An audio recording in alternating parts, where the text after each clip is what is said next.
Hey, it's Ben Greenfield. When I have an amazing podcast for you, it makes me so happy. I want to sing. This podcast is really good today. It's really good because I got to interview one of my friends who I just geek out with, and it's like you get to be a fly on the wall. So if you dig the idea of being a fly, you'll love this episode, I guess. It's with my friend, Dr. Dan Pompa himself. And before we jump in, I do want to tell you about something very special. If I can talk. I almost lisped there accidentally. I'm having a big old 4th of July sale. Happy 4th of July to all of you Americans. You know what? Happy 4th of July to everybody, but also to Americans, especially. At the time that you're listening to this, by the way, I'm in Estonia. I'm not even in America. I moved my whole family to Estonia for the month. How cool is that? We're learning Estonian. We're touring castles. I even brought my bow. I'm shooting my bow and arrow inside of a castle. That's pretty fun. Anyways, though, back to the topic at hand. 20% off every single item in my store at Kion, Kion. Very simple. You go to getkion.com. That's getkion.com. Here's the code. Get ready. Write this down. 20% off everything. Colostrum, the Flex supplement, my anti-aging skin serum, my amazing oregano that I traveled over here to Estonia with to keep me bulletproof when I'm flying on airplanes, all that. You use code July20, not like July 20th, but like July 20%. Get it? So July 20 at getkion.com, July20, getkion.com, K-O-N. Knock yourself out. Fill up your shopping cart. There's tons of goodies over there. This podcast is also brought to you by Thrive Market. Thrive Market is the place where I get coconut meat cereal. I get coconut oil there. I get coconut manna there. And no, it's not a coconut store. No, it's a store for anything. They let you get and sort with this special filter any grocery item you want. They've got non-GMO, sustainably farmed, fair trade certified, paleo, gluten-free, vegan, kosher, ketogenic. You name it. You could probably even get ketogenic vegan nuts. Anything. It knocks my socks off. But the coolest thing is it's affordable. It's actually not going to break your bank.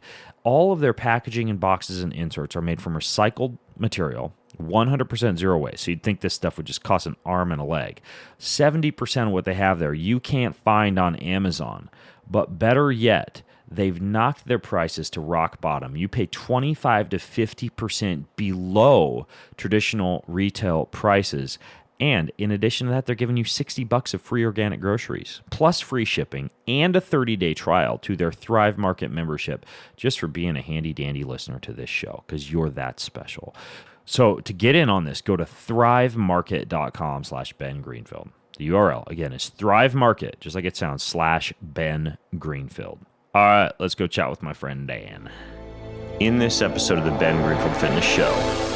She had 7 concussions, and she had been to the best of the best, and she had tried everything, done everything. My cellular detox and the fasting transformed her world, and it fixed her. As a matter of fact, it put her back into competition, which she didn't think she was ever going to be able to compete again. And my boys are carrying buckets around the yard, stopping and doing burpees, running. I didn't say a thing to them, right? They just saw Dad doing it and realized that this was a good, cool thing to do. And in many cases, that's what it comes down to, is being a good example. He's an expert in human performance and nutrition. Voted America's top personal trainer and one of the globe's most influential people in health and fitness. His show provides you with everything you need to optimize physical and mental performance. He is Ben Greenfield. Power, speed, mobility, balance. Whatever it is for you, that's the natural movement. Get out there. When you look at all the studies done, studies that have shown the greatest efficacy. All the information you need in one place, right here, right now, on the Ben Greenfield Fitness Podcast.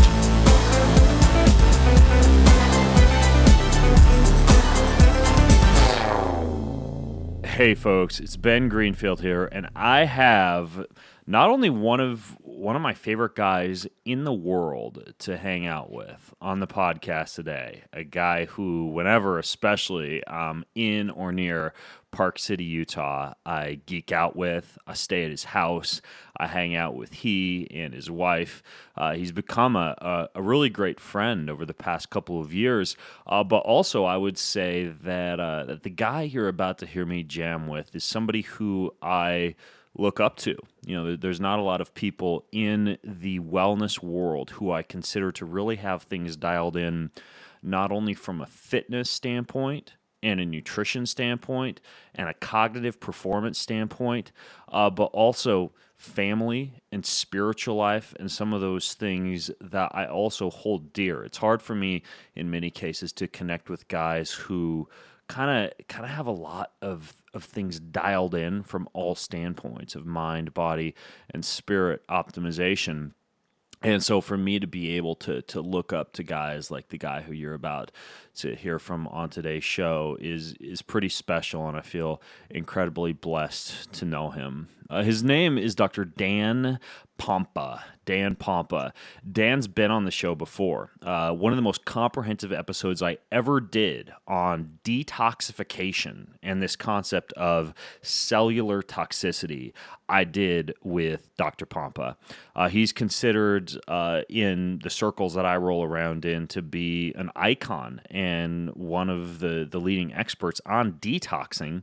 But he also travels around the world, and he educates practitioners and chiropractic docs and the general public on the root causes of chronic diseases and inflammation and toxicity. He is a wealth of knowledge on fat loss, on hypothyroidism, diabetes, chronic fatigue syndrome, autoimmune conditions, and in the case of today's show, some really interesting theories and I would say very forward-thinking knowledge regarding what is called diet variation, feast-famine cycles, and ketosis. And I should mention, in addition to that Dr. Pompa and I have both visited Park City, Utah, where Dr. Pompa actually lives, and undergone the full body or spinal exosome and stem cell treatment at Dr. Harry Adelson's clinic down there. And so we both hold the mutual experience of having undergone an incredible number of injections of stem cells and exosomes up and down our spines and beyond. So that being said, Dan, welcome back to the show, dude. Yeah, man. Thanks for having me. Yeah, quite the experience. And I have to admit, I was waiting. You have to understand, Harry puts you out, right? So you wake up 3 hours later. Dr. Harry Adelson, yeah. Yeah, Dr. Harry Adelson. And your whole body is infused with stem cells. I mean, literally turns back the clock, 10 years. Well, 20 in my case, maybe 10 in your case, Ben. But so I waited around in the recovery room because when you come out, you say some silly things. I sure did. But I waited around.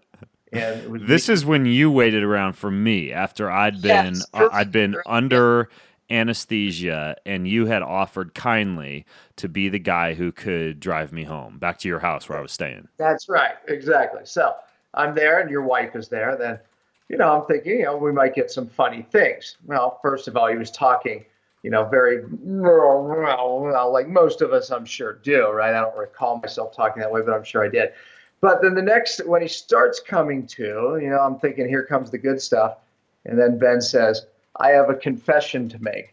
And then at that point, I was looking for the door because I'm thinking, his wife's there, I'm there. I don't know where this is going. I mean, it's like truth serum, So actually, but it was okay because Ben said, I have to admit that the confession was that I am French. And then he went on to try to speak French. So pretty funny moment. It was. I'll actually, for those of you listening in, just go to bengreenfieldfitness.com/feastfamine. That's bengreenfieldfitness.com/feastfamine, and I will link to the hilarious video that ensued. And you can hear Dan in the background, and I could just imagine him shuffling towards the door, expecting me to say something incredibly embarrassing, like whatever. I have a third child I conceived on a Filipino island who's subsisting on coconuts with it. But it was that I speak French, and then I went on to say a bunch of other random things. So if you guys want to see the actual video of me with my face all puffy and swollen post stem cell surgery, I'll link to that and also the videos from the full body stem cell treatment. But what I wanted to ask you, Dan, was you got this treatment, I think, a couple of months before me, because I remember we went to our favorite restaurant there in Salt Lake, Venito's Italian restaurant, where there are fabulous wines. And because stem cells, one of the things they're most sensitive to is alcohol, you weren't really drinking. You were like you would occasionally, I think, grab my glass and take a tiny little sip of what's the guy who owns that place? Yeah, Marco. Yeah, Marco. Amazing place. But so you weren't drinking because alcohol is horrible for stem cells. One of the worst things you can do when you've had a stem cell injection or you're preparing to give one. But you have also had the ability for this stuff to be able to sit in your system longer than I have. I'm about a month out from the treatment. You've had it for a while. Have you noticed much as far as the way that you feel or any changes after getting the stem cell procedure? Years ago in my 20s, I herniated my disc in my back and just tortured, even fractured my neck. So I was really getting to the point where it was getting worse, to the point where I didn't ski last year. I couldn't. So I can tell you that it's just been over 3 months. And I mean, I can fully put my palms on the ground for the first time without pain. And I can do things that I've never been able to do again. So it's been really transformative for my low back. And again, my knee as well. I had a meniscus tear in there, and that's healing. So, I mean, really, when I tell you that it takes years off your joints, it sure does. You just injuries, old injuries, Ben. And I'll tell you, I feel. I mean, I'm going to be 53 here soon, and my body now feels like back in my 20s and 30s again. So it's working. What did they do with you? Did they take the exosomes and inject those into the joints, or did they take the stem cells out from your bone marrow? What exact procedure did you get for your discs in your knee? Yeah, I got it drawn from my fat, probably because I'm a little older. You have a little more viable stem cells in your fat when you get older. But I also got them from my bone as well, as you did. And then I did get exosomes as well. And exosomes, really, they're not cells, they're not stem cells, but they're what actually stem cells produce to activate your body into healing. And I think you've done it, probably some shows on it, but not many people around the world are actually doing these exosomes, but they're extremely powerful, especially when combined with your stem cells. Your stem cells literally take up the exosomes and they activate the healing. The old kind of philosophy was the stem cells would, get into those tissues that need healed, and they would really just create new cells. But really, the stem cells activate and release these things called exosomes, and it activates your body into developing, the healing and more stem cells. Yeah, it's pretty interesting. I actually haven't talked about them much before in the podcast. I think probably my episode on the full body stem cell makeover that I did is going to come out after this podcast that folks are listening to right now. But yeah, they're cell-to-cell signaling molecules, these exosomes, just so you combine them with stem cells. And the way that Dr. Adelson, who operated on you and I, describes it is that it's like supercharging stem cells.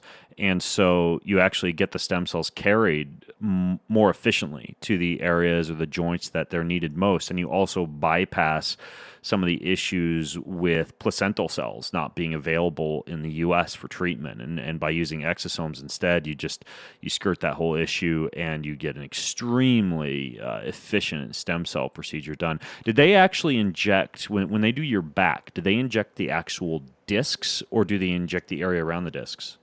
Yeah, he uses a procedure under fluoroscopy, so it's like using an X-ray, and he goes in exactly where he needs to put the stem cells. And yes, he went right into my disc and injected. And I'll tell you, I mean, it feels like I have a new back. I mean, it feels like my disc is, completely regenerated. I did something else unique last week, not even a week ago. So we'll get to these subjects in a moment, but just for fun, when we're on this subject, I fasted for 6 days, just water, in which goes through a process during fasting, which we'll talk about, called autophagy, where your body literally eats all the bad stuff, but then it raises up its stem cells naturally. So then I fasted for 6 days. I got my stem cells to a naturally really high point. Then I went into Dr. Harry and I injected more of my own stem cells because I had them harvested like you did, and then more of the exosomes. And I'll tell you, it was like, it was an absolute high for 2 days. That's all I can tell you. You know, and it just, I can't, I never. You got them injected systemically, like into your blood? I did. I got them into my blood. So, and because I figured my own stem cells, you know, your body during a fast is releasing all these incredibly healing matrices and others, you know, raising up its own stem cells and exosomes. So I figured I'm going to just take it to the next level. And that's what I did. I might be the only one I'm sure I'm the only one in the world that's actually injected exosomes after a fast like that to maximize the result. 6 days. 6 days you fasted. Yeah. You're one of the few guys I know who not only fasts regularly and legitimately does it. Like a lot of people talk about fasting, but when I go and stay with you, like you legitimately fast. Like I'm at your house sometimes and you're like out mountain biking and walking and you just have these big dinners at the end of the day a lot of times, or you know, small snacks throughout the day and then a big dinner at the end of the day. There's one other guy I know who does this, Todd Waite from Dry Farm Wines. He's another guy who I'll hang out with sometimes, and he just goes the whole day. Then at the very end of the day, he has like a bottle of wine, a whole bottle of his special. You know, it's low sugar, low alcohol, because almost like a keto wine, very high in antioxidants. And then he just has this amazing scrumptious meal at the end of the day.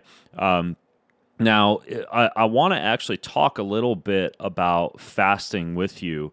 And also this concept of diet variation, a feast-famine cycle. But when you're doing something like a 6-day fast to increase the viability of your own stem cells and prepare your body to better absorb like exosomes and stem cells that you actually underwent recently, what does a 6-day fast look like for you? We've got time, so just go ahead and fill us in on your strategies, on extra supplements you take, how you keep your appetite satiated, tips for people who would want to do something like a 6-day fast. Well, you know, I mean, years ago I was trained in fasting, and so this isn't. It's kind of new now. I mean, I would say it's gotten more popular, but you know, I've been doing this fasting for a long time. You know, and there's a lot of myths about fasting, like you lose viable muscle. It's simply not true. You know, you lose bad muscle, you lose bad cells. One of the things, there's a scientist named Valter Longo who's made fasting more popular, and he calls it a fasting mimicking diet, which is even just what I would referred more to as a partial fast, but he has a very specific foods you eat, etc. And he's trademarked the name fasting mimicking diet. But the point is this, is that years ago they thought, okay, when you're fasting, your immune system gets lower because you're losing white blood cells. Your white blood cells drop significantly and you're losing muscle. And these are bad things about fasting. Well, as it turns out, what new science shows is the massive drop in white blood cells that we actually see is a darn good thing. Here's why.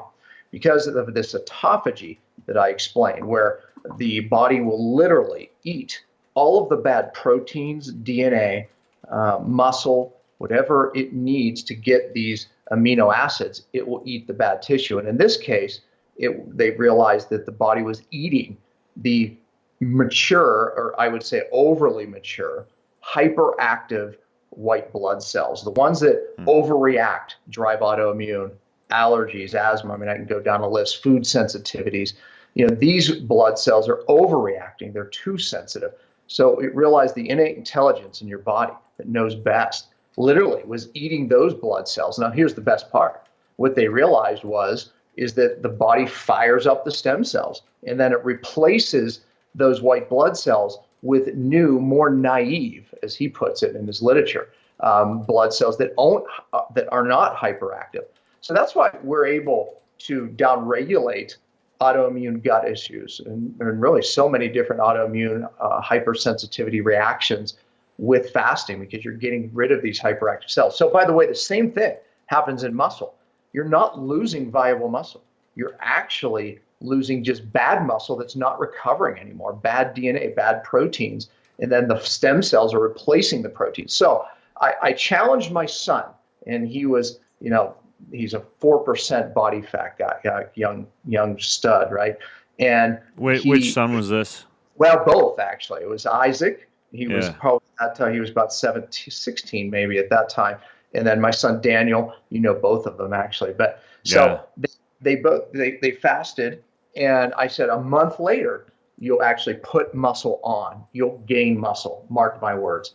And sure enough, in both of them, that's exactly what happened.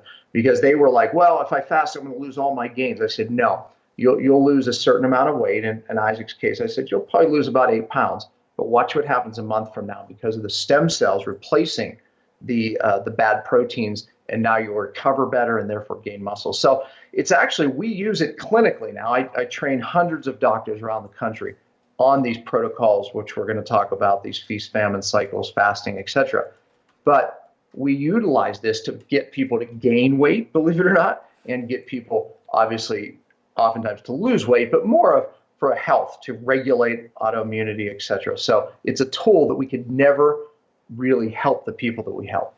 Yeah, it's interesting because there's another guy I know, Sal DiStefano, who's been on the podcast before. He's with the Mind Pump group, and he's another guy who has told me that when he fasts, he'll go for a certain period of time, and he's swole, like he's a big dude, and muscular. And he'll fast for several days, lose a little bit of weight, and then just gain a bunch of muscle afterwards because the body all of a sudden becomes more sensitive to anabolic stimulus. It's very interesting. It's almost counterintuitive. And I think probably the biggest mistake that a lot of people make is when they're going through the fasting period, exercise a little bit too much or stress out the body too much. I think fasting pairs well with sauna, with some cold-hot, thermogenesis, like hot-cold contrast saunas mixed with cold baths, easy walks in the sunshine, swims, yoga, stuff like that. And then you get back into the hard anabolic eccentric training or weight-bearing training, at least as far as hard training is concerned, after the fast. Now, when you fasted go ahead. Yeah, no, you're right. I don't even want to leave that point because, people, you can over-exercise during fasting. And people who have health challenges, we want to use that energy for healing. And very healthy people, you and I could exercise during a fast. But even myself, I don't go as hard as I normally would go. I take it easy, and I want to conserve my energy and use it towards the healing process. But you're right, many people over-exercise. So, when I water fast, and there's different types of fast, but when I pure water fast, there's very few supplements that I take, and I always only ever take a supplement that doesn't push the body one way or another. So I don't take herbals. I'll take maybe some electrolytes, but typically I'll just do some sea salt, and typically I don't even need that, but many people do because you lose a lot of glycogen, stored sugar, and therefore you lose a lot of water, and therefore you lose a lot of electrolytes. So the first 3 days of a fast, taking an extra sea salt, 2 to 4 grams a day, or some straight electrolytes without sugar. You don't want sugar. I don't drink coffee during an extended fast. I don't drink tea. I just want to do water and very few supplements. Like I said, maybe some magnesium if someone's getting cramps. If someone's getting some detox symptoms, there's a product called Bind that we would allow that just stays in the gut so it doesn't go systemic. Cytodetox, I talked about. Is Bind like an activated charcoal? There's 4 different types of binders in it. One of them is a super activated carbon that we test because most carbon is toxic. But yes, there's 4 different types of binders in there, from humates, fulvates, and there's another binder from Africa plus the carbon. So, and it just sits in the gut. However, it doesn't leave the gut, so it doesn't interfere with the fast. Okay, so you take that, and then you also said you take Cytodetox? But I don't typically take the Bind. If I decide to do a coffee enema during the fast, then I would take the Bind because I like to take Bind 30 minutes before coffee enema. It sits in the gut, acts as a catcher's mitt. So when you dump your toxic bile, and that's what a coffee enema really does, and it has a catcher's mitt so you don't auto-intoxicate and reabsorb. But otherwise, I don't get symptoms when I fast. I feel absolutely amazing. As a matter of fact, this fast, I had so much energy. I typically only require like 5 hours sleep when I'm fasting, and I am going all day. I literally get 2 weeks worth of work done in 1 week. I mean, it's extraordinary. So I don't need it. But however, I just took about 10,000 people on my Facebook through a fast. We literally, I think, have the record as far as how many people were actually fasting with us. And so many people get different symptoms. It's a lot of hungry people. Yeah, well, they get a lot of detox symptoms. I mean, their fat is, holding on to many toxins and they let them go. So Bind would help them. And then even the cytodetox, which is, it goes more systemic and it could knock down a lot of the symptoms. Yeah, I actually want to ask you about the Cyto Detox because you gave me the new formula for that the last time I was at your house, and I want to ask you about it. But before we get off this topic of Bind, because I do, I know we sound like a couple of complete health freaks talking here to people who aren't familiar with this stuff, but I do a coffee enema every Wednesday morning. I do a coffee enema. It's like my beauty morning. I do a clay mask to detox my face, and I jump up and down on the trampoline, and I do an infrared sauna, and I do a coffee. It's like I was telling my wife this morning, because it's actually Wednesday when we're recording this. Wednesdays, I feel absolutely amazing because I'm clean as a whistle. I'm fully detoxed, and just everything just feels clear, like a complete clean slate every Wednesday. I just push the reboot button on my body with the sauna, the clay mask, and the coffee enema. But I'm curious about this Bind stuff because I haven't used that before. Where do you get it? Is this a supplement that you make? Is this something you can get on Amazon, or where do you find this Bind stuff? It's a fourth generation product. Years ago, I constructed it out of special carbon and different binders. And then each, just keeps going to the next level of how we make the product better. Because it's a cornerstone product of the detox. If you're auto-intoxicating, meaning you're dumping, most of your toxins end up in your liver, and that's where your bile is. And so they bind up to bile, and you use bile to digest fat. So it gets dumped into the gut. But the problem is the body's designed to reabsorb the bile. So it brings the toxins around. This grabs that toxic bile complex and pulls it out of the body so you don't reabsorb. So it's a cornerstone for what we do. And then that cytodetox really works more at the cellular level and brings the toxins to the liver and out of the body. So bind would be for more of the gut to keep reabsorption from occurring, and then the cytodetox would be more for the cells. Let's make sure you have it on your site. You can sell it on your site. We'll make sure that you have Bind. You sell it from your site. So. All right, we'll talk later, and what I'll do is I'll just get a link and a code for people if they just go to bengreenfieldfitness.com/feastfamine, because I want to get some of this for myself to try for this weekly Wednesday cleanup that I do on my own body. But then this cytodetox stuff, fill me in on how that works, and also this new formula, because I used to use this little white bottle that you'd give me, and now the last time I was in Park City, you gave me a couple bottles. It's like this really tasty little dropper bottle. It tastes almost like an orange creamsicle, but apparently it's even more effective than whatever you were making before. Yeah, one of the original cytodetox, which we've used as a group of doctors, and it's sold to practitioners. But actually, Ben, you actually have an ability to sell it as well.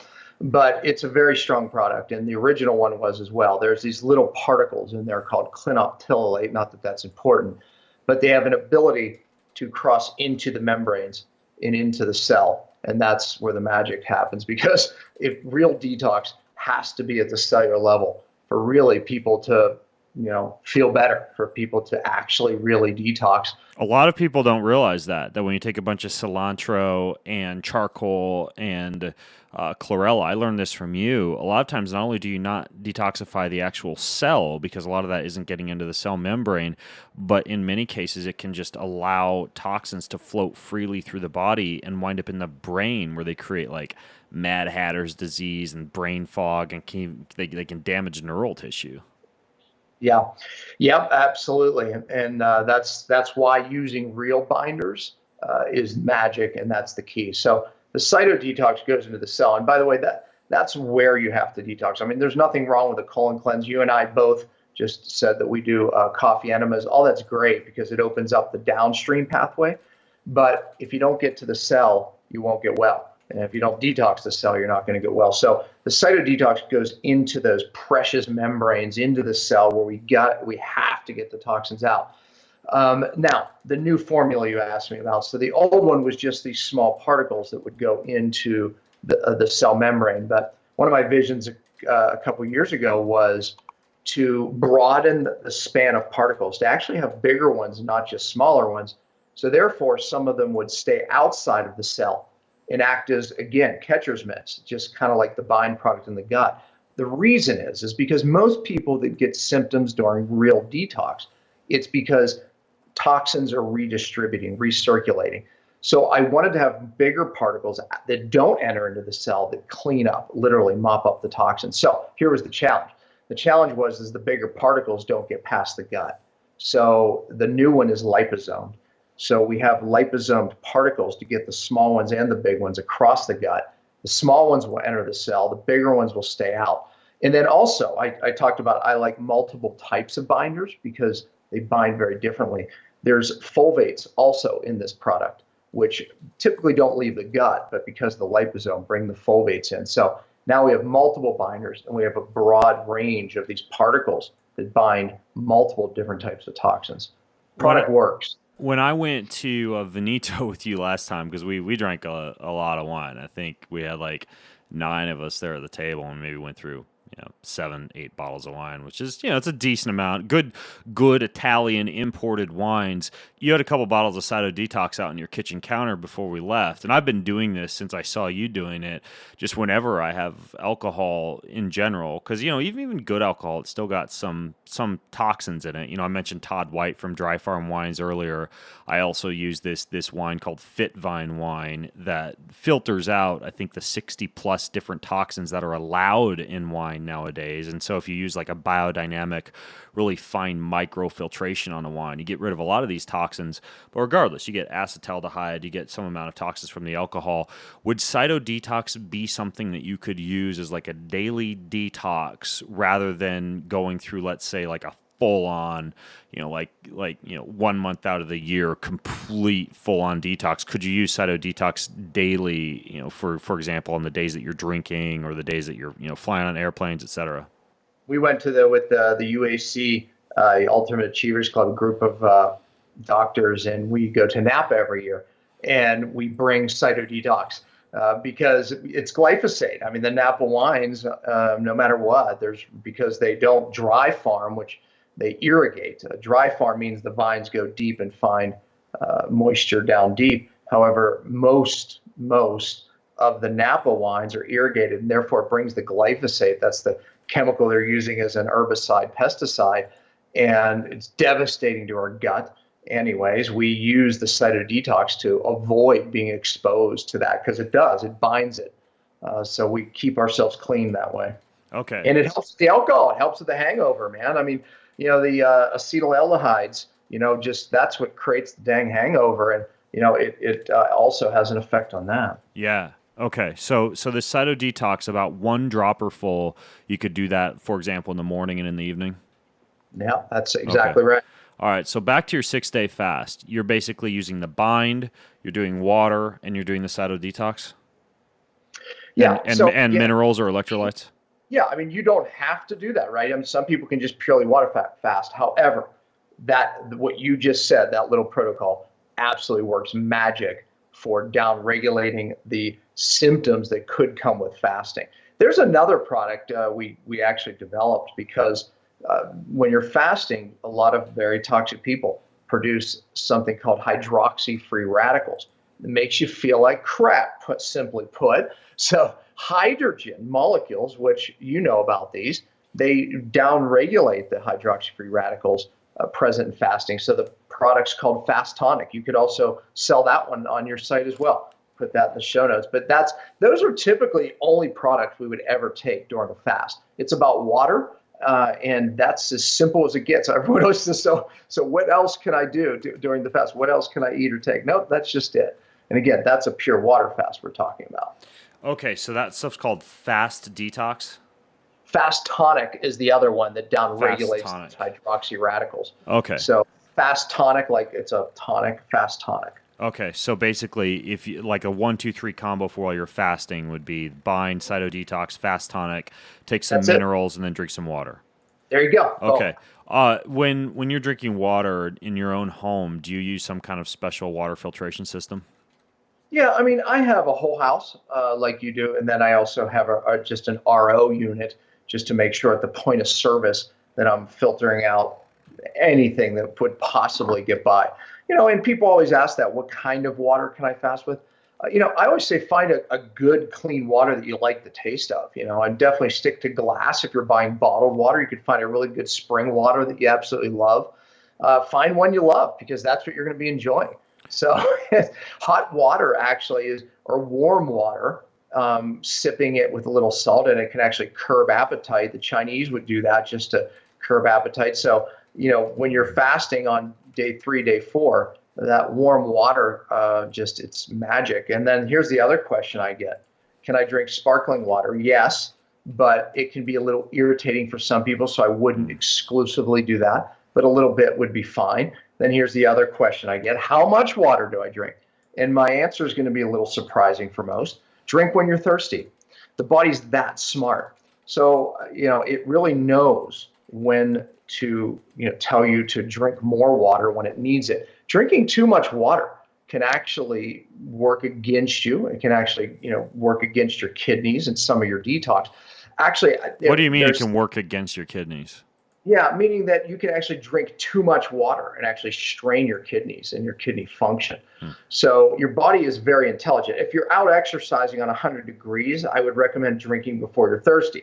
However, when you're in a fasting state, your innate intelligence is at a very, very high level, and it knows exactly what it needs when, and you will become thirsty. So, don't push it. So as a little experiment, there's something called a dry fast, where you don't drink water at all. And there's a hard dry fast where you're literally not even showering, because the innate intelligence will pull moisture from the shower. But so I just said, you know what, I'm going to drink when I was thirsty. I actually went 2 days without water at all before I got thirsty. And here's what happens. You actually get a 3-to-1 autophagy with a dry fast, meaning you're going to eat more bad cells. Why? Because your body needs water, right? So where's it going to get it? It's going to get it from your fat cells primarily, because beta oxidation frees up water, huh? Exactly. So it's that smart. So we know that people want to dry fast. Now, look, most dry fasting don't try it at home. I mean, meaning that it's, I'm go under some supervision. I mean, there's some things that you have to know. But the point is that the body is that smart, and drink when you're thirsty, and that's the main point. Okay, so this dry fasting, basically, that simply involves just barely drinking anything at all during the actual fast. Yeah, no, exactly. And again, my son dry fasted for almost 4 days. I had a client of mine. I do all virtual coaching, so I have to say client, not patient. But he went 12 days without food or one sip of water. Every time he tried to sip water, he vomited and threw up. He was that sick. So he didn't choose to dry fast, but literally he went 12 days without food or water. And it actually ended up to be the thing that fixed him. I was at a seminar once, and I was there with Joe Mercola, who I've actually convinced about fasting now. So he's very into fasting now. But there was a woman at one of the seminars that was on day 8 of a dry fast, literally no water, not even a sip. Which there's a whole community of these dry fasters. Again, I would not recommend that. I would recommend many fasts before you would even attempt a dry fast. However, I live in Utah. I'm not Mormon. However, the Mormon culture here actually dry fasts one day, 24 hours, once a month. I didn't even know that. No kidding. But anyway, so yeah, it's pretty unique that we have a whole culture that we can learn from. But my doctors that I coach, we all experimented with dry fasting ourselves, and some people did 1 day, 2 days, 3 days, etc. And the results were across the board. Some people got a lot of symptoms. Some people it was very easy for. So very interesting. Okay, so with the water, one thing I wanted to return to real quick before we keep going, because I want to ask you about this concept of a feast-famine cycle and this diet variation that you were talking to me about a little bit at your house. I still want to be able to wrap my head around. But one thing, you said that you use both a whole house filtration, but then also reverse osmosis. What do you mean by that? Yeah, point of service. Just it pushes the water obviously through a membrane, and there's some point of service, meaning like at the level where the water's actually entering your home. So that's in your shower, in your kitchen sink, everything. It's going through a reverse osmosis. Yeah. No, it's going through the whole house system, which is a KDF, and then it has some carbon and other. Okay, it's a carbon filter. So you go through like a whole house carbon filter, which means you filter out a lot of toxins, but you retain some of the minerals, and then you also have reverse osmosis. Correct. And then also at the point of service where I actually fill my water glass up, so to speak, then I have an RO unit as well. Okay, I got you. So for example, when you shower at your house, you're showering in water that's gone through that whole house carbon filtration, but then the water that you're drinking from like your main faucet in your kitchen, that's reverse osmosis. Correct. And there's another, the whole house has KDF. It's a different technology plus the carbon. Yes. So whole house filtration plus what I drink. Okay. I'll hunt down some links to this for those of you listening in, and I'll just link to everything that we're talking about over at bengreenfieldfitness.com/feastfamine so that you can kind of check out some of these filters and stuff. I'll do some research and link for you guys and get some information from Dan too if you guys want to set up your house filtration system, because I've stayed at Dan's house and he, like me, has converted it into no Wi-Fi, no Bluetooth, hardwired Ethernet everywhere, the annoying cables because you can't get on the internet unless you plug into the wall. So he's got his own little healthy home going on down there. All right, interrupting you. I want to discuss omega-3 fatty acids for a minute because there is this supplement called Omax, O-M-A-X. It's called Omax 3 Ultra Pure. It is the purest omega-3 supplement on the market. They contacted me about sponsoring the podcast. They've been touted as a very healthy supplement, but a lot of people have been wondering what exactly this stuff actually is. So I do my homework on all the sponsors that sponsor this podcast, and after talking with Omax 3 and trying their omega-3 supplement, I decided that I would indeed endorse it. And the reason for that is it is some of the purest fish oil you're going to find. No fish burps. If you freeze any other omega-3 supplement, it'll get cloudy, and that's all the filler. But the Omax 3 soft gels remain totally clear. It's almost 94% pure omega-3 fatty acids with an EPA to DH ratio of 4:1. So they engineered this stuff for inflammation, and they engineered it for joint pain. And if you look at the other fish oils out there, they don't have enough omega-3s. This stuff is overflowing with omega-3s. And did I mention no fish burps? So here's the deal. A lot of people benefit from fish oil, athletes and students and busy parents and gamers and working professionals. And you actually notice the effects of this stuff on your joints when you start taking it. You get a box of Omax 3 Ultra Pure for free. Yes, you heard right. Free. Very simple. Try omax.com/Ben. That's tryomax.com/BEN. You get a free box of Omax 3. Try omax.com/Ben. Some terms and conditions apply. But I'm going to say it again, try omax.com/Ben to try this omega-3. This podcast is also brought to you by something I've been making, something very special with each evening. I take coconut oil. I take a little bit of extra cinnamon. I take a few dropperfuls of CBD, and then I take 2 giant scoops of this stuff called Organifi Gold, which is coconut milk, ginger, lemon balm, more cinnamon, and reishi mushroom extract to give you this warm, relaxing beverage. And it's like I make my own amazing, relaxing golden milk at the end of the day. You don't have to combine the Organifi Gold with all that stuff, but I do, because I'm a freak in the kitchen. You get a 20% discount on Organifi Gold. Also, their Organifi Red, which is their red juice powder, great for a morning boost, pick-me-up. It's also really good for anything you need blood flow for, like sex or workouts. Do a little smoothie full of that stuff. They do a green juice too. You can get all your vegetables, like a giant salad, in one mighty dose with no mess and no cleanup and no prep with their Organifi green juice. All this stuff you get a 20% discount on. Very simple. You go to Organifi.com/Greenfield. That's Organifi with an I. Organifi.com/Greenfield. 20% off. And again, that recipe that I do is golden milk blended with cinnamon, blended with a little bit of CBD, blended with a little bit of coconut oil, and you're off to relaxation, nirvana, heaven. Enjoy. So anyways, talk to me about this feast-famine cycle and diet variation. I don't know if they're the same thing. Do they work pretty well to talk about both at once, Dan? Yeah, they do. Okay. All right, fill me in. Let's take a deep dive into this stuff. Well, let's start here because there's seasonal diet variation, there's monthly, and there's weekly, and we'll cover them all.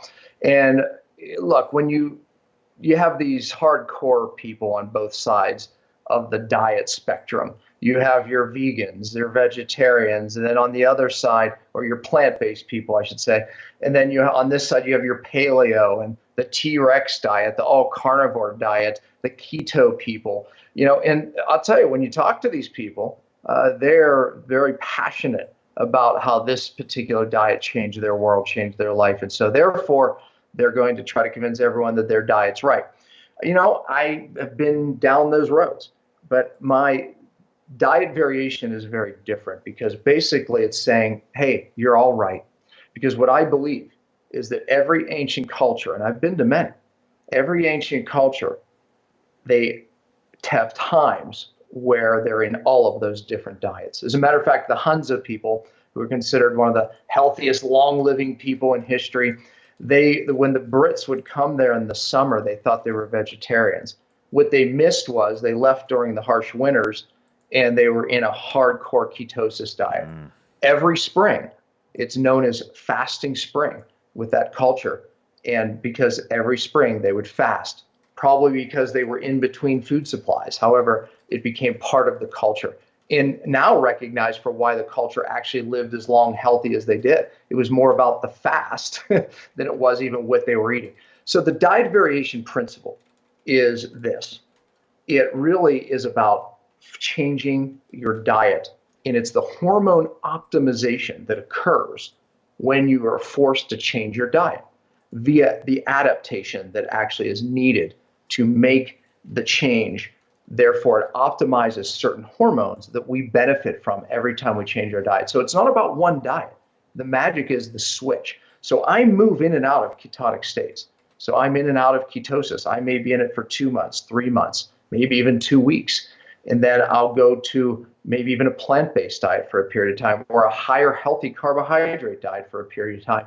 The bottom line is no culture ever stayed in a ketosis diet or even a paleo diet. The moment they had healthy carbs, they started eating them, even the Eskimos. So that's a seasonal variation, but there's also monthly and weekly. So let's just stop there, and we'll kind of discuss that before we move on to these other strategies. And by the way, I'll say this. Who is this for and why? It's said that women shouldn't do low-carb diets too long or ketosis. Thyroid people, adrenal people, or those of you listening and said, I've tried ketosis, I didn't feel good, or I didn't lose weight, or I couldn't even get into ketosis. So all of you people, listen, because this whole strategy is being used by now hundreds of us doctors around the country with amazing success. And I believe even for people who want to live long healthy, this is the way to do it.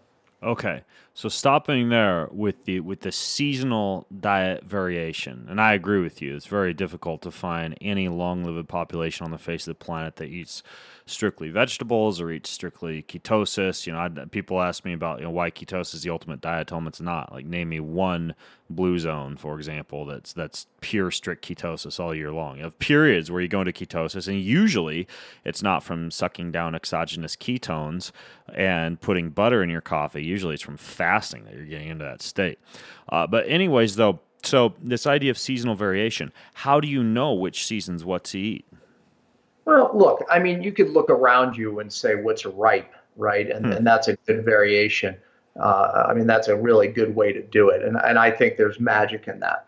And people even make lists of foods on the internet to these are the seasonal eating things in your area. It's really easy to find now. So that's one way. However, even without that, because my schedule is kind of odd and I travel a lot like you. So I'm forced to vary, not because of the environmental changes like the different tribes. One of the tribes that I visited, they were always in different drought and environmental pressures that forced them to change.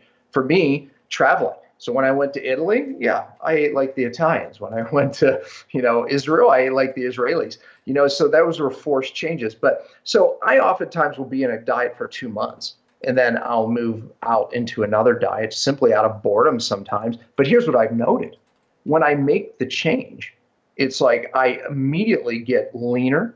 I immediately get more muscular without doing anything except changing my diet. All of a sudden now I'm eating higher carbohydrate diets and I'm ripped. I'll tell you, Ben, it happened to me, okay? I was hardcore in ketosis, probably around a year or so. And I started getting some chub on my belly. And, being in my 50s, most people would think it's age, but that was not normal for me. Because when I went into ketosis, I got extremely lean. It worked very well. My energy, everything was awesome. Now, I did what most people would do. So I was probably 50, 60 carbs a day, no problem, and staying in ketosis, no problem. So I lowered it to 30. Then I realized it's not going away. I went down to 10 grams of carbs a day or less. And I realized it was getting worse. My belly was getting worse. And then I noticed I was actually losing muscle. So what did I do? I started researching like many. And I even found that ketosis long-term can cause insulin resistance and store fat, lose muscle. But I realized, wait a minute, it's actually not insulin resistance like diabetics. It's that the fact is, here's what happens, very simply. The body's so smart. When you go into this low-carb ketosis diet, you're forcing the cells to use fat as energy, as its major energy, right? Your cells can only use sugar or fat. So when we force it to use mostly fat, eventually, all it wants to do is survive and hold on to its fuel source in case it needs it. So what does it do? It starts to slow down fat metabolism because, God forbid, it uses all of the fat. So it slows it down. It becomes more efficient at using fat. So here's the example. You're in the middle of Alaska, or where Ben lives, and you're in a cabin in the heart of a really hard winter, and your only fuel source is a stack of wood outside. And in the beginning, you're using your wood, you're keeping your little cabin at 75 degrees, feeling great. The winter now is getting long and hard. And you look out and your wood supply, your only source of fuel is diminishing, dwindling. And so what are you going to do? You're not going to burn more fat, or wood in this case. You're going to start burning less and less. And then you're going to be happy at 60 degrees because now you're thinking of survival. This is what your body's doing. This is what your metabolism is doing. So it starts to burn less. And the wood supply is getting less. Now you have a friend that comes by and he's checking on you and he sees that your wood supply is down and he has so much, he dumps you more and says, here, man, I've got plenty. Now what are you going to do, Ben? You're going to start burning the fuel again. You're going to start burning fat up again. That's what these feast days, as we're kind of talking about feast famine. So now what I learned was when I threw carbohydrates at myself, all of a sudden, 2 days later, I look down and I'm leaner. Matter of fact, my ketones even went up. How is that possible? Because my body said, man, let's just start burning the fuel. We fired up the fat burning again. So we need feast days, just like any ancient culture would, to remind our body it's not starving. So that's kind of where I got this. And then one more thing, just one more example. So I had a really difficult client who was not losing weight in ketosis. Okay, I had her on a very healthy diet, plant-based, still low carb, wasn't losing weight there either. I moved her into ketosis. She couldn't even get into ketosis. Okay, she was not burning fat. I did that for 3 months, and then I moved her back onto the diet that I had her on prior. And all of a sudden, she goes back on that diet, and she starts losing weight. I'm like, how is that possible? It stopped. She lost maybe 8 or 10 pounds, and it stopped. So I kept her on that diet for a few more months. Then I moved her back into ketosis. Lo and behold, now she goes into ketosis, and she actually lost some weight in ketosis. Same thing happened to Marilee, my wife, who you know. She struggled, like many women, to get into ketosis really solid. She's perimenopause, so that probably has something to do with it. And by the way, this is who this works for really well. So likewise, I moved her out of ketosis. And then I put her on another diet, and then 3 months later moved her back in, and boom, she got into ketosis at a much deeper level. That switch for my wife over the last, that's a few years ago now, but over a year's time, made her so metabolically flexible, meaning she can now move in and out of ketosis, and she can get into ketosis in just 2 days. This is interesting. When you look at this from an ancestral standpoint, and you look at a lot of these tribes, I know even Native American tribes that you've certainly studied a lot have, when you investigate these indigenous tribes in the winter, a lot of times they become fat adapted. They shift to ketosis. They eat, for example, I think it's the sheep eaters of Wyoming. I've seen you talk about where they adapted their diet by eating bighorn sheep, right, as their mainstay for winter survival. But then in the summer, they would eat roots and berries and prickly pears and beans and mesquite pods and mustard seeds and pumpkins and gourds and what would be considered like a higher carbohydrate diet, and in many cases also work in resistant starches so that they produce a lot of short-chain fatty acids to allow them to maintain the fat metabolism. And something else that's important to note here is that it makes sense from a pure metabolic standpoint. This is something I learned a long time ago when I interviewed the author of Lights Out, Sleep, Sex, and Survival, I think it's called, T.S. Wiley. And she talks about how when your vitamin D levels rise in the summer, you become more insulin sensitive and more hormone sensitive. So during the summer, when a lot of these more carbohydrate or fructose-rich foods or squashes, et cetera, are growing, your body is able to better metabolically handle those. And the other thing I wanted to ask you about, in addition to what we can gather from observing these indigenous populations and the way that their diets vary, is the idea in Ayurvedic medicine and Ayurvedic diets, for example, of switching to hot, warming, spicy soups and stews and heated foods in, for example, the fall and the winter versus cooling foods in the summer. Have you looked at much into like the Ayurvedic concepts that could be tied into this?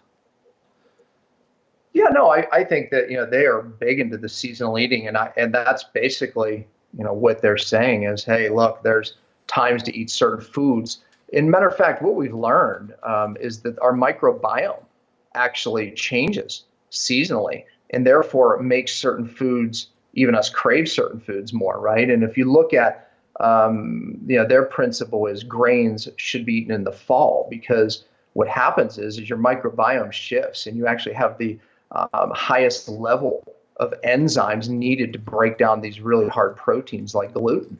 So, for 3 months of the year, we just happen to have these high levels of these certain enzymes needed to break down grain. Go figure, grain's harvested in the fall. However, today it's harvested all through the year, and people eat grain all year, throughout the year, which again is another explanation for why people have trouble with gluten, because you simply don't have the ability to digest it well enough, through certain times of the year.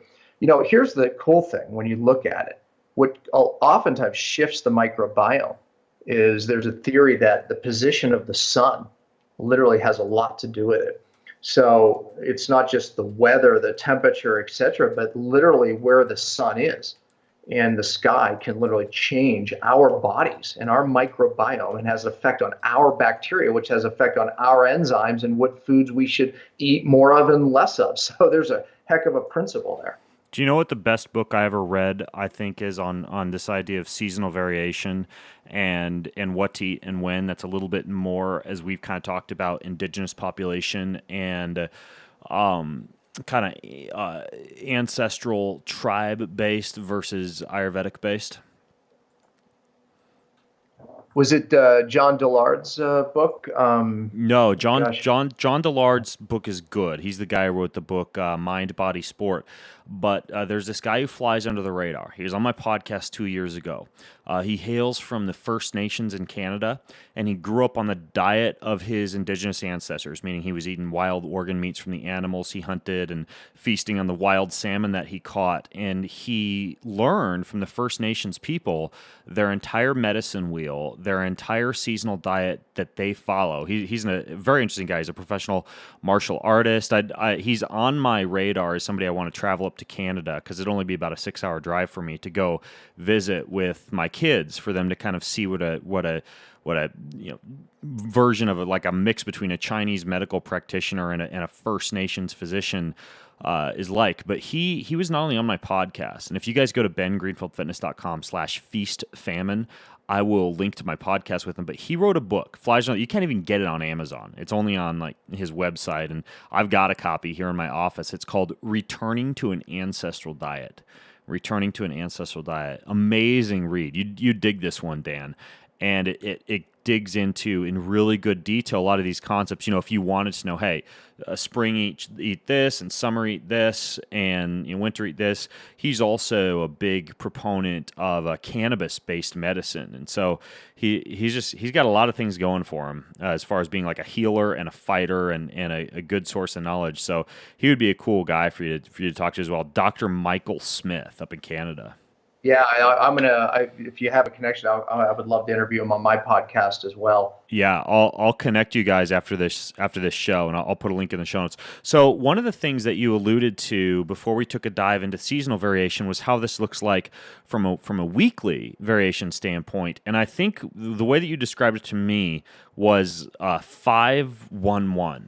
5-1-1. Can you go into that? Yeah, exactly. Let's talk about why this actually works, and then that'll make the 5-1-1 will even make more sense. So, everything is about adaptation. The body just wants to survive, and it does it via adaptation. So I think your viewers can understand this probably the best. Look, when you first start a workout routine, you get these amazing results, right? Or if you haven't worked out in a while and you start working out, everybody gets results, and then it plateaus. And then you're watching late night TV and you see the new thing, right? Maybe it's the TRX or who knows, right? And you get it and you start doing this new thing and you think, oh my gosh, this is the bomb. This is I'm losing weight again. I feel better. Look at the muscles I got, right? I mean, but then it plateaus again. And then you switch to the next thing. And that, the point is that it's not the exercise, it's the change. It's the adaptation. When the body, you switch new to, you know how it is, Ben, when you go to a new gym, you get a better workout. My gosh, just because the angles are different. Why? The body had to adapt.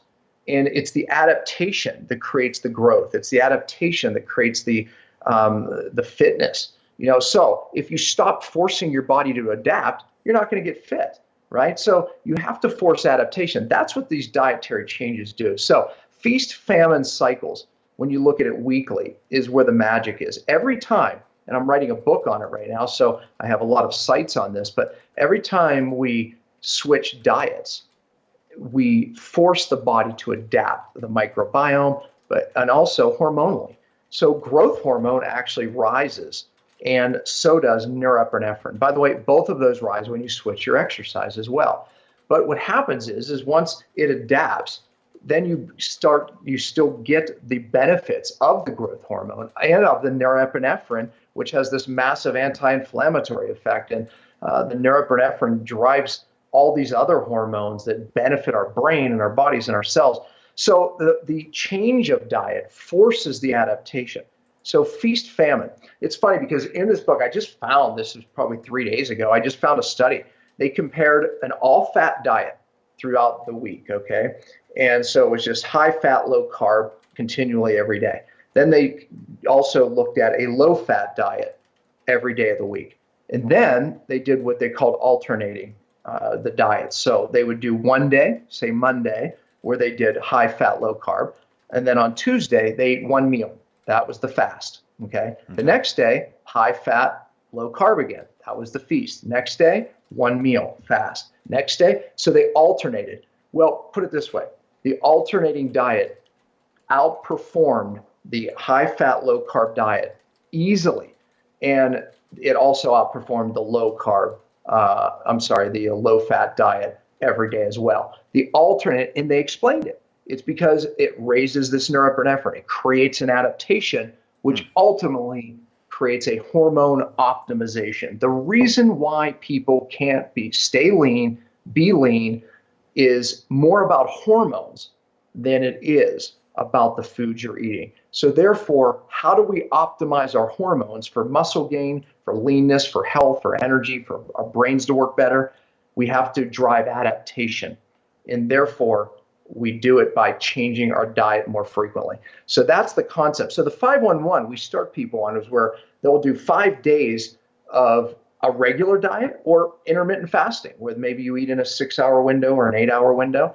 And then one day you pick and just fast. Either don't eat at all or eat one meal, just like in the study. And then the next day is, what doesn't have to be the next day. These could be completely separate days. And one day where you feast. That's my Saturday. So I will eat high, healthy carbs, or we go to my favorite Italian restaurant. That's the one that reminds our body it's not starving. Then we progress it to 4-2-1, where we add 2 fasting days. And then we can even progress it further to where we add 3 fasting days. So we keep progressing it along with feast, famine, feast, famine. Sometimes some people do better with 2 feast days. Some people do better with 3 feast days. So as a doctor group, because I train these doctors around the country, we work people up to this feast famine cycling weekly. And it works. And it works because we're forcing the body to adapt and we're driving a hormone optimization. I And really Ben, like this. you and I have done cryotherapy, right? Remember when you and I did cryo together? Oh yeah, yeah. Down at the cryotherapy clinic in Salt Lake, we did cryo. They had like a whole room with a bunch of Joovv infrared panels, and then they had these vibration platforms at the U.S. cryotherapy. So why did we all felt euphoric, right? After we come out of this thing, 150 below zero, and for 3 minutes, and we come out and we felt amazing, and we get this down regulation of inflammation.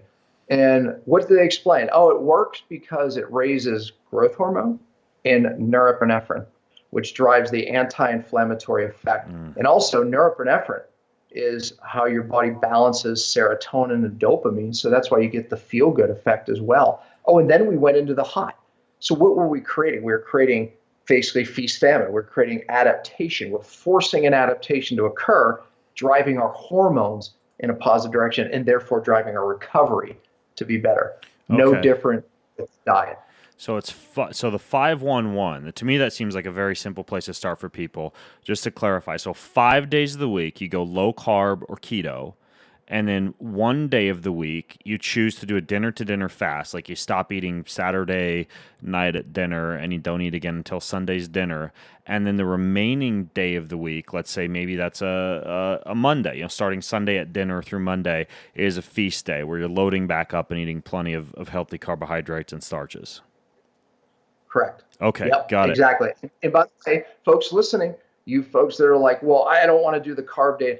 It's as important as the fast day. Yeah, people feel guilty and they read all this information about blood sugar swings and glycemic variability. And the trick is, if you're really good on the ketogenic days and on the lower carb days, then the carbohydrates actually, your body serves as almost like this sink, like a sponge for the carbohydrates, and you also get the avoidance of the thyroid downregulation, everything that goes along with long-term caloric restriction and ketogenic dieting. Yeah, and by the way, here's another big point. It's said that people with adrenal and thyroid issues and perimenopausal women, hormone issues, struggle in low-carb diets, ketosis, and fasting. Diet variation, feast famine cycles is the answer for you. Here's another principle of why it works. You need insulin for certain hormone conversions to make from T4, which is a stored inactive hormone, to go to T3, which is the active thyroid hormone that you need to feel good and burn fat. Well, you need insulin to make that conversion. So the lower insulin goes on a long-term low carbohydrate diet, especially if you're already struggling in that area as a perimenopausal woman or person, then you are now not making that conversion. So the moment you fire up the fuel with some, carbohydrates, all of a sudden now you're making that thyroid conversion.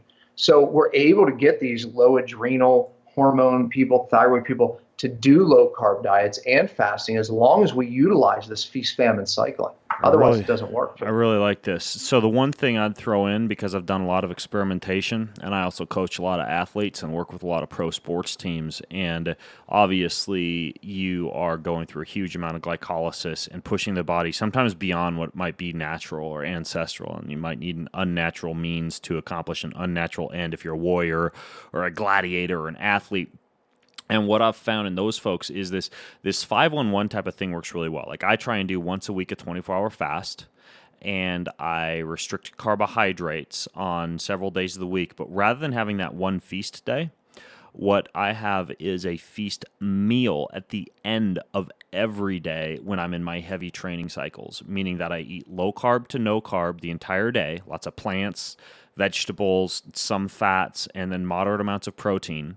And then at the very end of the day, after an afternoon or evening workout, so I'm even more receptive to carbohydrates, that's when I'll have red wine, dark chocolate, sweet potatoes, yams, higher caloric intake. And for the athletes, I find that for them, having to get up and do a hard charging workout in the morning, train, race, scrimmage, etc., that works pretty well to allow them to have the energy levels necessary. Again, what we're talking about, people who are training hard for an hour and a half plus per day, Ironman athletes, Spartan athletes, folks who are really digging deep, that's the modification I've found to work really well. And that's just cyclic keto, right? That's an evening refeed. And you can still, assuming that, and you should have this, a rest day each week, a recovery day each week. That's the day that you do your fast. Absolutely. And, there's also, you're emptying the glycogen tank. When you're in hardcore low carb too long, I mean, you're walking around with half your glycogen. So if you have a big event the next day, you have half your glycogen. Now, So then to fuel it up the night before, now you're going in with full glycogen. And by the way, the low glycogen, high glycogen, it also creates this adaptation, which creates a hormone optimization.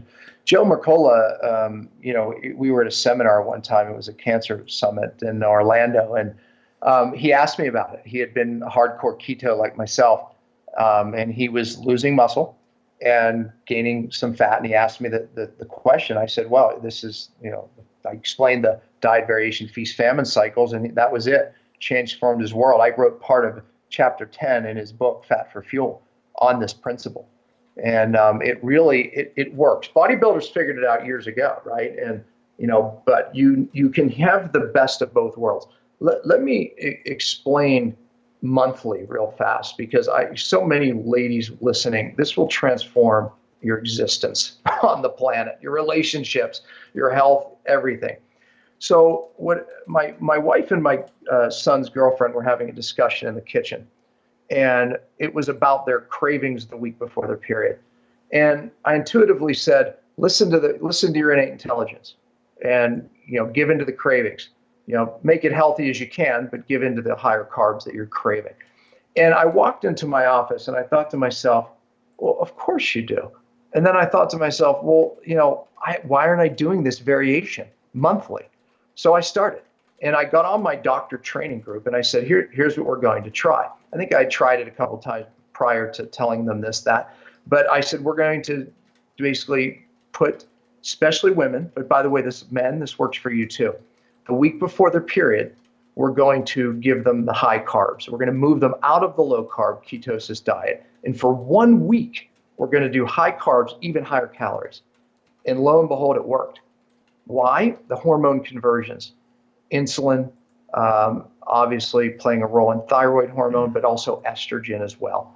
Yeah. We need to pop the insulin to make these hormone conversions. I'm telling you, it works. So that's the monthly variation. And by the way, for those of you saying, man, I just can't do carbs, protein works too. We vary even high protein days. We vary even high protein times. Remember when you were doing kind of like the T-Rex diet, if you will? I said, man, that's awesome. When I was doing a ton of meat every day, not a full-on carnivorous, but pretty close to it. Right, but see, there's a massive benefit from that. Now, I want your listeners to understand this. I said there was two groups of people. You have your plant-based people. Those people hate a pathway called mTOR, because that TOR pathway is an anabolic pathway that ages you prematurely. Bodybuilders, you all love TOR pathway. Growth hormone, all of it, man. You want to build muscle. So the key is could there be a benefit in both?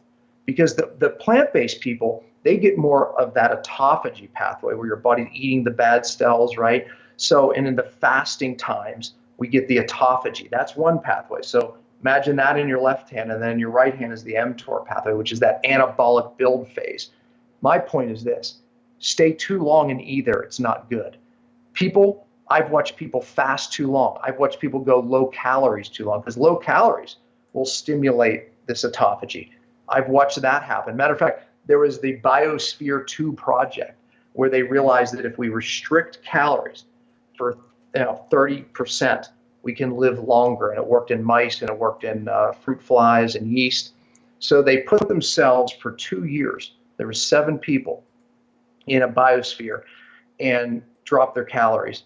Well, they absolutely, on blood work, etc., extended their life a little bit, but the whole project was a fail, because actually they became catabolic, their immune system's lowered, they were in autophagy too long, didn't work. On the other side, you stay in that mTOR pathway, and the studies do show that you will age prematurely and end up with inflammatory diseases. So the point I'm making is this. You can get the best of both worlds, in and out of both. High protein for a period of time, stimulate mTOR. I promise you, you'll stimulate some healing. And then the other, you go into a fasting state, stimulate autophagy, you'll stimulate healing and stimulate stem cells.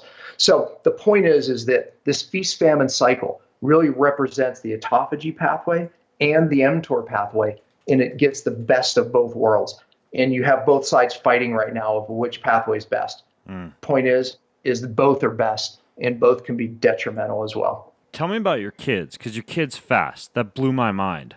Tell me about how you incorporated fasting with your family, and what happened to your kids when you got them into fasting, and how old they were when you started to get your entire family on board with this.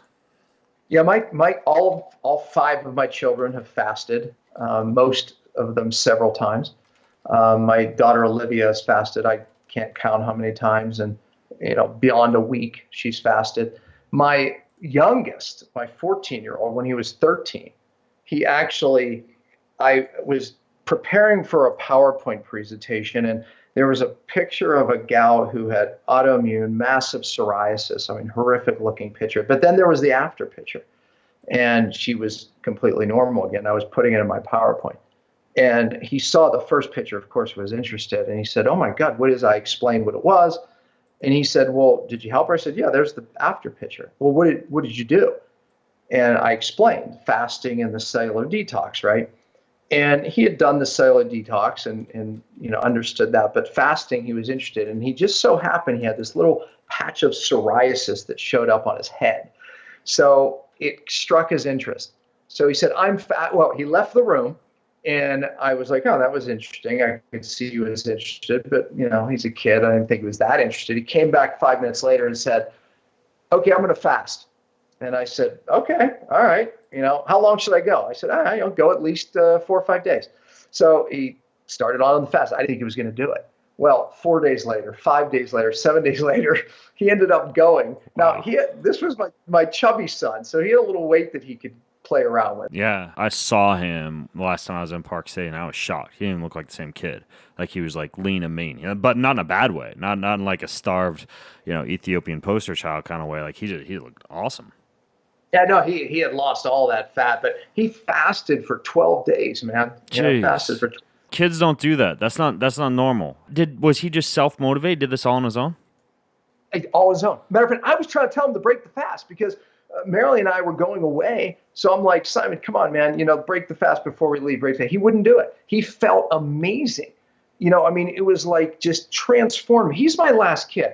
All of my kids. And your kids don't have eating disorders, by the way. We went to the Mother's Day brunch together, and they just punish stuff. Like, they're totally foodies. So that's amazing, because I know people will write it and they'll be like, "Oh, you're giving your kid an eating disorder."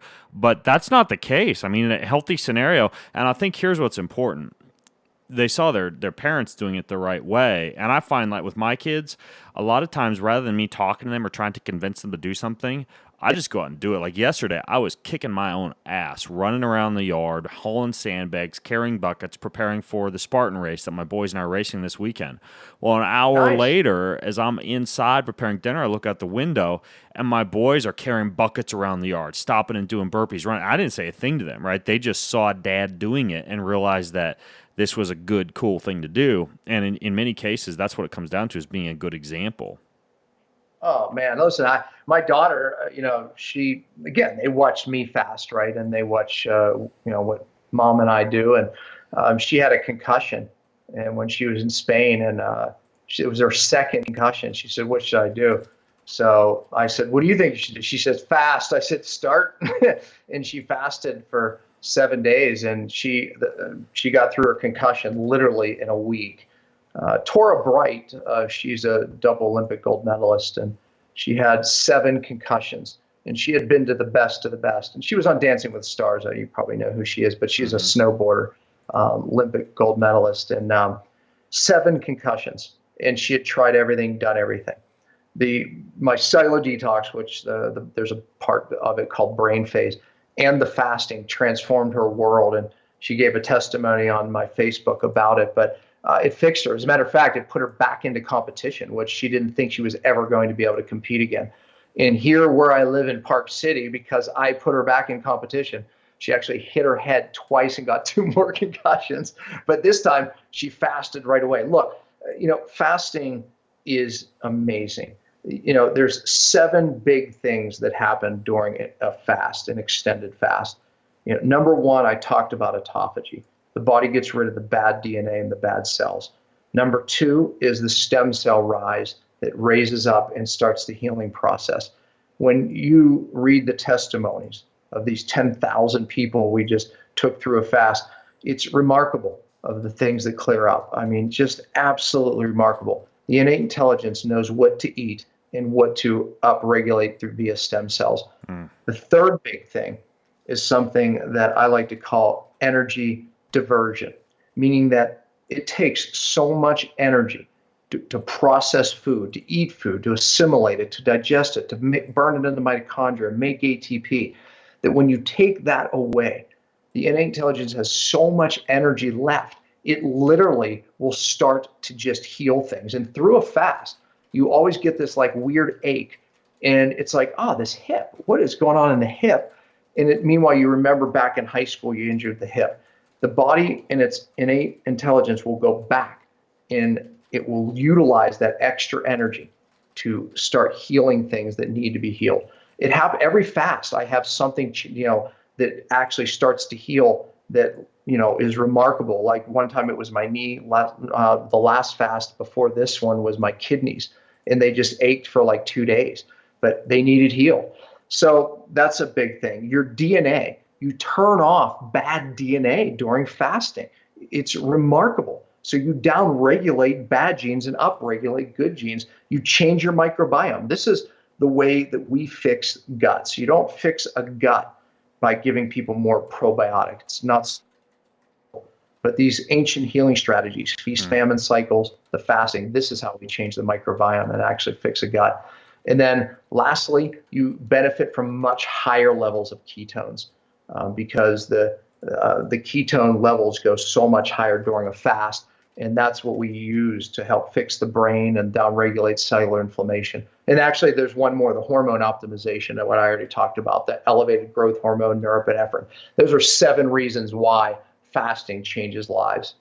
Yeah, even the benefits of ketones themselves in terms of not just the research for treating Alzheimer's disease or staving off dementia, but improving insulin sensitivity, resulting in the growth of new mitochondria, satellite cell proliferation for anabolism, a whole host of benefits of the endogenous production of ketones that you can get is pretty amazing. And granted, you do get some of those benefits when you just supplement with ketones, which I do, especially for exercise, but nowhere near the amount of benefits that you get from tapping into them the true ancestral way, which is via fasting. Now, you talked about this fasting challenge that you did with 10,000 people. Are you going to do another one of those? Because I'm interested in doing it. I know a lot of people would be interested in kind of the accountability and also the solidarity, knowing that a whole bunch of other people are fasting along with them. Fill me in on this fasting challenge thing. Yeah, so it's going to be in October, the next one, and our goal is 100,000. So yeah, we'll do another podcast, you and I, and we'll get, we're just teaming up people. All ships rise with the tide. It's just honestly, I educate, I bring people on like you during the fast. This last one, I brought Jason Fung on and some other folks, interview them during the Facebook Live. So every day I do a Facebook Live and do interviews. Wow. I'm educating you all on what's happening every day, because every day something is happening during the fast. So we kind of take it day by day. And you're right, the camaraderie, the people, saying, oh yeah, I experienced that. And it's magic. You can go to my Facebook now and actually see all the videos I've done, because there's a group called Fasting for a Purpose. So if you join Fasting for a Purpose group, under announcements is like literally every video I did, if you want to know more. I'll put a bunch of links. If you guys go to the show notes at bengreenfieldfitness.com/feastfamine, here's what I'm going to do. I'll link to all the different things that Dan and I talked about, from Bind to Cyto Detox to Fast Tonic, the things that you could take while you're fasting, some of the water filtration systems, my interview with Dr. Michael Smith on that Returning to an Ancestral Diet book, and after the podcast, Dan, I'll connect you with him. some of the organic and biodynamic wines I drink, other similar episodes I've done about like cellular autophagy and fasting with folks like Naomi Wattell. I'll even put the funny video of me waking up from being sedated during the stem cell surgery, and you can hear Dan's voice in the background. It's by the way, pretty funny one. It's like a 2-minute long video. It's hilarious. Practitioners and doctors watching and listening, I should say, listening. Naomi Whittle, who you just spoke of, she's speaking at my November seminar. That's November 4th. And you. Yeah, I'm speaking there too. You're running the fasting exercise. We're going to be fasting or exercising in a fasting state, optimizing our hormones. So practitioners of any type and doctors, if you want to know more, we'll put a link to the seminar, and you can. It's November. It's in Vegas, November 2nd through the 4th. I'm taking a note to myself to remind to get the link in there. That's for like practitioners and physicians and folks like that, right? Yeah, correct. Okay. Perfect. So I'll link to that as well over at bengreenfieldfitness.com/feastfamine. And then the last thing I was going to ask you, or actually I was going to ask you about this, I was just going to fill folks in. Dan and I, every year, we run this full detox where we take all of Dan's detox knowledge and we combine it with an exercise program that I designed and a whole bunch of different biohacks, from sauna to dry skin brushing to different kinds of smoothies that you drink to rebounding, just like if you wanted like a done-for-you, zero guesswork detox program. So you could either go to, if you want to get in on that, you can do it yourself during the year if you want to, or you can do it with a whole bunch of people, and we usually do it in January. But that's at bgdetox.com, and I'll link to that as well if you guys just don't want to memorize many URLs. Just the only one you need to go to is bengreenfieldfitness.com/feastfamine, and I'll link to that along with everything else that Dan and I talked about. Dan, dude, we covered a ton of crap. I think we probably knocked people out with enough good information where we can call this one good and let folks visit the website if they've got follow-up questions for us, because I'm sure if you're listening you have some questions. So leave them over there at bengreenfieldfitness.com/feastfamine, and either Dan and I will hop in and reply. So thanks for coming on the show, dude. Yeah, man, I love it. Love you, Ben. Yeah, we just jive, man. We're functioning in the same world and the same things and love the same things. I know. I love it because you practice what you preach, and like your boys are little beasts. And I would love for my kids to I was hanging out with your son Dan, who I think was leaving for Europe before I was hanging out with you, and he's out. We went to the gym together, and he's crushing the weights, but then he's also fasting. He's reading these wonderful spiritual books at the table. It's like I love what you're doing from a fatherhood standpoint too, dude. So kudos. Yeah, likewise, and I love your wife, man. Just hanging with you guys. My wife she left your home. For the very first thing she did was she called up the Florida Stem Cell Clinic, and because she had been talking to your wife Marilee, and she's going down to the stem cell clinic in Florida to do her vaginal enhancement and like stem cell cosmetic procedures, and so she I think she got interested in that stuff after talking to your wife. So Great. Yeah, you're making a difference, at least in my own family's life. So keep up the good work, man. Likewise. Hey, my kids will listen to you oftentimes more than me when it comes to exercise and things. It's like, I know. Right? I'm getting your kids swole on SARMs and all sorts of fringe stuff too. So there's that.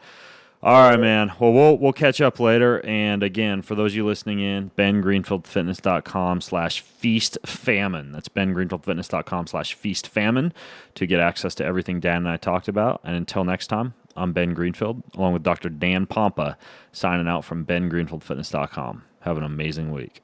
You've been listening to the Ben Greenfield Fitness Podcast. Go to bengreenfieldfitness.com for even more cutting-edge fitness and performance advice.